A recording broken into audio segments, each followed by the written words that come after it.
Cara kita seimbang, saya seimbangkan study dan juga bisnes adalah dari segi masa lah. Masa memang kita kena jaga. Lagi satu, kita kena ada beberapa, fikiran kita ni kena cepat. Contoh kalau plan A tak boleh, plan B kita kena ada. Kita kena prepare.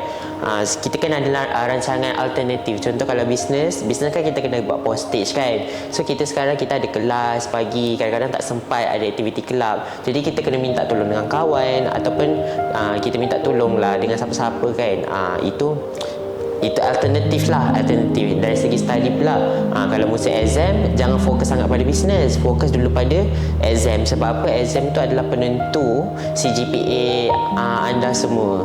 Kalau convocation nanti, convocation kita ada anugerah tau. Ada beberapa anugerah yang penting. Contohnya anugerah menteri, betul? Anugerah menteri, anugerah naib chancellor, anugerah naib chancellor, anugerah menteri, anugerah Risda tak ingat lah. Itu anugerah menteri lah.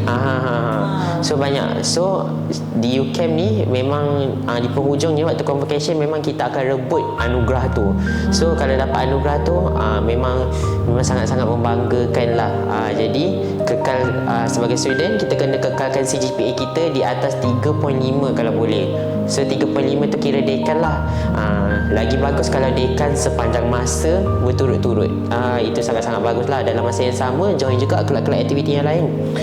Sebab mungkin orang kata Gen Z ni banyak on paper saja kan, dia hebat kan, tapi kalau praktikal dia tak hebat. Jadi untuk kita hapus, untuk kita cantas perbahasan, tajuk perbahasan tu, kita kena juga sertai dengan aktiviti-aktiviti lain, dengan menyertai banyak kelab untuk kita punya kemahiran insaniah.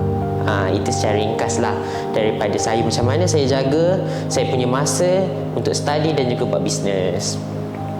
Okay?